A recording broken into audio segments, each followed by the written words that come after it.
once again, it's Chief Bandele, here with my man Samir. He is the health consultant.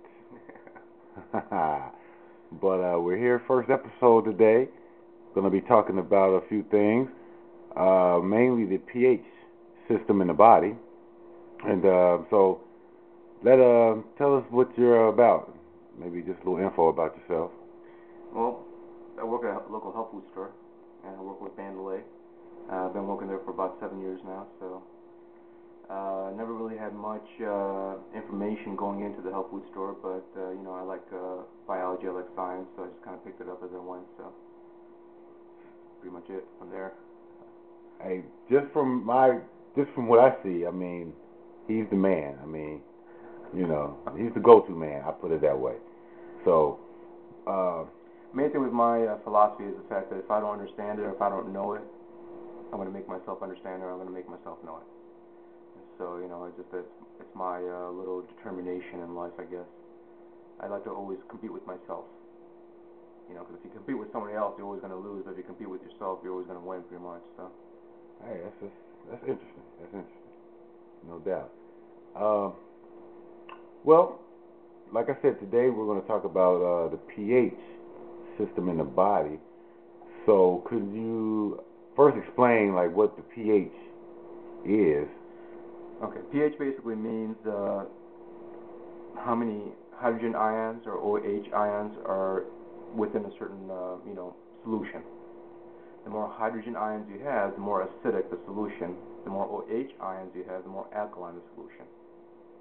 The way the human body works, or even any kind of physical body, is the fact that it always likes a balance, or at least a certain range that it can work with. As far as the human body, you're looking at, I think it's 7 point, I don't know, some biology books, as far as the one I read back when I was in college, always said something between 6.35 and 6.45. There's other books out there that say 7.35 and 7.45. So I'm not sure who's right, I'm not sure who's wrong. I don't have a laboratory, so I can't say. Right. But one thing's for sure is the fact that when the pH is not in the normal range, as far as, I don't like to go with numbers, but I like to go with what your body says, because everyone's body is going to be different. My pH may be a little bit different from yours. Not extremely dramatic, but, different enough. So let's just say if your body's acidic,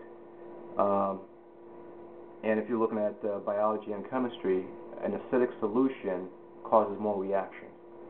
An alkaline solution slows down reactions.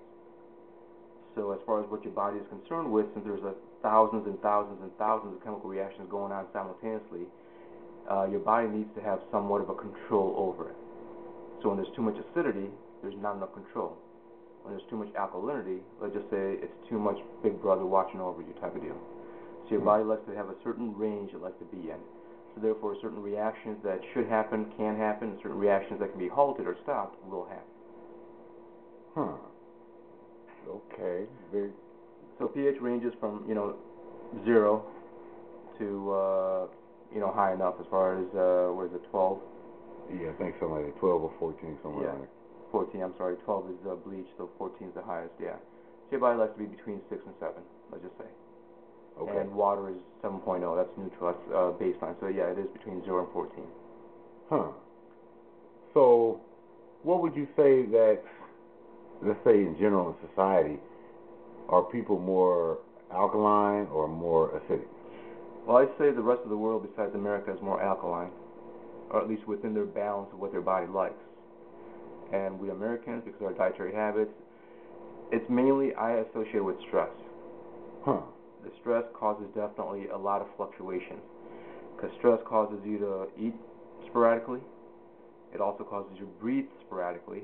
It also causes you to drink sporadically. When I say drink, it could be anything from liquor to water to sodas, whatever it is. The more sodas you drink, the more alkaline your body, the more acidic your body's going to be, because your body has to constantly process that. The way your body works, the simplest way your body can control pH is going to be basically with breathing. The way you breathe is because of your diaphragm. The way your diaphragm works is by the acidic level or the pH balance that your brain tells it to be at. For example, when you have too much oxygen in your bloodstream, your body becomes extremely alkaline, so your brain tells your diaphragm not to work anymore. Hmm. So that's why a lot of people will, what's that term?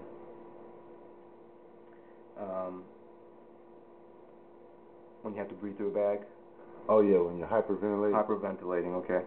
So when you're hyperventilating, that means you have too much oxygen in your bloodstream. So the reason you can't breathe is because your brain's telling your diaphragm, hey, you know what, stop. You're way too alkaline. We got to, kind of calm you down a little bit. So when people are breathing through their bag, some people wonder, well, why do you have to breathe through the bag or breathe into the bag? Well, the more you exhale and inhale that same air, the more carbon dioxide you're creating. And carbon dioxide is what causes acidity to rise in your bloodstream. So that triggers the brain saying, okay, you know what, acidity is rising, now we have to consume more oxygen or breathe in more oxygen. So that's when the diaphragm starts to work, and that's when you start breathing naturally. But when you have too much carbon dioxide, well, the opposite happens as far as you breathe rapidly because you're trying to expel that gas. So, and when you're stressed, that's what happens. You have shallower breaths, so therefore you have more carbon dioxide building up in your bloodstream, and your body's aching for oxygen, but it's telling you in a different manner than what we're speaking with. Your body gives you signs. It gives you symptoms. That's how it translates to you or speaks to you. It can't say, hey, you know what, Samir, slow it down. Let's start breathing naturally again. It just gives you signs and symptoms. Over the time, when you start ignoring those signs and symptoms, well, more signs and symptoms will appear. And the longer you let that go, the more issues you're going to have. It's not because your body wants to hurt you or wants to hurt itself. It's just because of the fact that it's going further and further and further away from homeostasis. The beauty of the human body or any living organism is the fact that it's unlike a car. If you dent a car, it's right there. Mm-hmm. If you dent the body, it'll start shifting itself to basically compensate for that dent. Let's just say, for example, when I was a kid, I used to twist my ankle all the time. Because of that twisting the ankles all the time, my knees would compensate, and therefore my back would compensate, and therefore my hips would compensate, and therefore my vertebral column starts to compensate, and then, of course, my shoulders, and, of course, my neck over the years. So over the years, you start compensating, and you start getting used to those aches and pains. Next thing you know, somebody's looking at you. Why is your left shoulder higher than right? I didn't know that. It's because the body likes to compensate. Well, getting back to pH, the body does the same thing. Mm-hmm. When there's too much acidity, as far as too many H ions in your bloodstream, your body will try to help itself out, which means shallower breaths. Well, we have this thing called free will that allows us to kind of ignore the signs and symptoms. So then we look for other things, such as soda or this or that. The body doesn't care about that. So that, of course, naturally it's going to start leaching out calcium from your teeth and your bones to help buffer the bloodstream. So hence, when you go to other countries, you talk about kidney stones, this and that, it's virtually non-existent to a certain degree. Come to America, every other person's got a kidney stone or bile stones built up. It's because the body's trying to compensate. It's a sign. It's a symptom. So you're saying, like, for the United States, mm-hmm. the people here are more acidic than maybe the rest of the country, other countries, because of the stress levels. It's just because we overcomplicate life, and at other times we oversimplify life. We're not here to enjoy it anymore. We take half-hour breaks, and even then we're rushing to get to a restaurant, eat, in the car, and then come back and clock back in. Right. And at that time, your body's still digesting. And especially if you're a meat eater, I am, your body's going to still keep on digesting, which means that it's going to take at least about 2-3 hours. In other countries, after you eat, you relax. You don't necessarily fall asleep, but you relax. Or you take a real slow stroll with a loved one or a friend or a family member, whatever it is. Right. Because what's happening is basically your body's trying to extract as much energy out of the food that you just consumed, and give it back to your body. However, because of the fast foods that we eat, the fact that our stress levels are high, the fact that anytime your stress is high, your body's always going to utilize more nutrients as far as vitamins and minerals. So now we're depleted to begin with. We're eating crappy foods to begin with. And now your body's basically, let's just say, for numbers' sake, it's adding 3 energy molecules to gain 1 energy molecule. Right. Because your body has, different energy creating systems. Some are efficient, some aren't efficient. You give one energy, give one energy back. You give one energy, you may get 2 or 3 energies back. But as far as our foods are concerned, even organic, doesn't matter. Right. Organic is good. If it's shelf stable, that means the enzymes have been removed, which means that your body has to utilize its own enzyme activity to extract the nutrients. So now you're taking a step back, even another step back, so you're taking 2 steps back just to take a step forward. Wow. So in that essence, yeah, I think stress does play a big role. And when I say stress, it's not the stressors around us. It's how we perceive the stress to be. Right. It's like one man's chicken is another man's beef. Some people make mountains out of molehills. Right. You know, so that causes our body to go into such a heightened level of activity. And because we're not consuming the right foods when we are stressed, or even when we're not stressed, our level starts to go down, and our bodies cannot function to the level that we need to, as far as to compensate for that stress. Wow. In that essence, yeah, pH starts to fluctuate extremely huge. And now a lot of people are going to say, well, you know, I want my pH to be alkaline, so you know, I want my saliva to be good, I want my urine to be alkaline, I want my gastric juices to be alkaline. The body has different levels of pHs, and each system has its own pH. Your mouth is going to be alkaline. It has to be, because amylase enzyme works in an alkaline environment. Your stomach, however, has to be acidic. It's designed to be that way. When the acidity level starts to fall, as far as alkalinity starts to rise, your stomach will trigger the brain will trigger the stomach back to start producing more acid.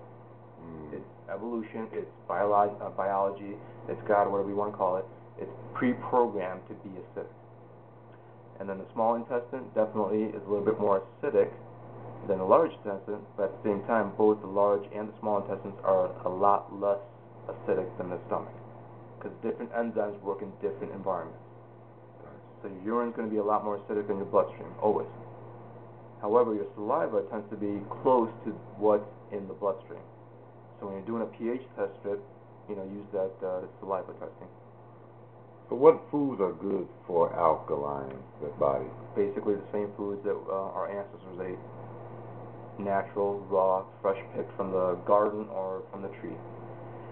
The reason being is because those enzymes is what your body uses. Like I said, the simplest way your body regulates pH is by breathing. Carbon dioxide and oxygen are the main 2 molecules. And other factors that lead to it is enzyme activity. Enzymes float around your bloodstream, not just in your digestive tract, but they float around your bloodstream, they start to eat away extra gunk. They basically clean house. The less variables there are in the bloodstream that trigger the pH to fluctuate, the better your body can maintain the pH because of 2 reasons: carbon dioxide and oxygen. It's easy, one way or another. But now you have protein fragments, and you have calcium molecules that shouldn't be in there starting to fluctuate. You have undigested food particles, you know, floating from your intestinal tract into your bloodstream, doing the same thing. Too many variables. When you add too many variables to your bloodstream, your body can't do or regulate the way it should. Wow. So, Well, the main thing, if you want to, with pH regulation, get some good breathing techniques down and drink plenty of water. That's it. Wow. Simple enough, man. It is. Well, that's about the time we have. So, once again, you're always full of knowledge, man. And we'll see you next time. Definitely. All right, buddy. Take care.